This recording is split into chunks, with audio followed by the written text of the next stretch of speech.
This channel does not promote any violent, harmful, or illegal activities. All content provided by this channel is meant for an educational purpose only. আড্ডার ছলে গুলি চালিয়ে বন্ধুকে খুন। উত্তর চব্বিশ পরগনার বসিরহাটে এড়িয়ে তীব্র চাঞ্চল্য। গতকাল গভীর রাতে আড্ডার ছলে প্রশান্ত শীলকে লক্ষ্য করে গুলি চালায় সূর্য শীল। হাসপাতালে নিয়ে যাওয়ার পথে মৃত্যু হয় প্রশান্ত। নূর রয়েছেন আমাদের সঙ্গে। নূর, এরকমও হয় মানে আড্ডা দিতে দিতে আড্ডার ছলে কেউ বন্ধুকে গুলি করে খুন করতে পারে? কি জানা যাচ্ছে এখনো পর্যন্ত? এ তো মারাত্মক অভিযোগ। দেখো, বসিরহাটে যে মর্মান্তিক ঘটনা ঘটেছে, বসিরহাটের স্টেশন সংলগ্ন গুডহনপাড়া এলাকায় এই ঘটনা ঘটেছে। শুট আউটের জেরে কিন্তু প্রশান্ত শীল নামে এক যুবকের মৃত্যু হয়েছে। যে অভিযোগটা করা হচ্ছে, গুলি চালিয়েছে সূর্য শীল।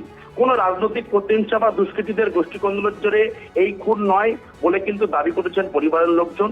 এখন যে অভিযোগটা করা হচ্ছে, মৃত প্রশান্ত শীলের পরিবারের তরফ থেকে গতকাল গভীর রাতে প্রশান্ত শীল এবং সূর্য শীল একই জায়গায় দুজনের মধ্যে আড্ডা দিচ্ছিলেন। তখনই কিন্তু আড্ডার ছলে সূর্য শীল গুলি চালিয়ে দিয়েছে বলে এমনটাই দাবি। তৎক্ষণাৎ প্রশান্ত শীলকে তড়িঘড়ি এলাকার মানুষ কিন্তু বসিরহাট হাসপাতালে নিয়ে যায়। তখনই কিন্তু সেখান থেকে কলকাতায় রেফার করা হয়। ঘটনাস্থলে একেবারে কলকাতা নিয়ে যাওয়ার পথে কিন্তু মৃত্যু হয়েছে। তবে এই খুনের পেছনে কিন্তু আড্ডার ছলে কিন্তু এই খুন করা হয়েছে বলে দাবি। কিন্তু যে প্রশ্নটা উঠছে, এই যে অভিযুক্ত সূর্যশীল, তাকে কিন্তু ইতিমধ্যে বসিরহাট থানার পুলিশ গ্রেপ্তার করেছে। তবে মানে কি কারণে এই সূর্যশীলের কাছে আগ্নেয়াস্ত্র আসলো সেটা কিন্তু তদন্ত করছে পুলিশ আধিকারিকরা। কিন্তু এই যে প্রশান্ত শীল এবং সূর্যশীল দুজনে কিন্তু সম্পর্কে প্রতিবেশী দাদাভাই। ওটা ঘটনার তদন্ত শুরু করেছে বসিরহাট থানার পুলিশ।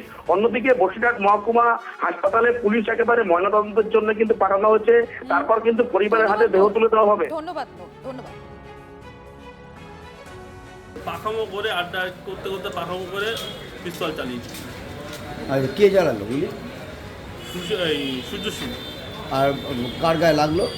প্রশান্ত সিং। এই কোনো আগের কি কোনো রাগটা? না, কোনো রাগ নেই। দুই ভাই। আপন ভাই? আপন মানে কাকার ছেলে আর জ্যাঠার ছেলে। এই সূর্যশীলের কাছে আগ্নেয়াস্ত্রটা আসলো কোথা থেকে? সেটাই তো আমরা বয়ে পাচ্ছি না, কেন ও এরকম ছেলে নয়। আমরা ছোটবেলা থেকে দেখে আসছি। এতে রাজনৈতিক কোনো অন্য কোনো কিছু না।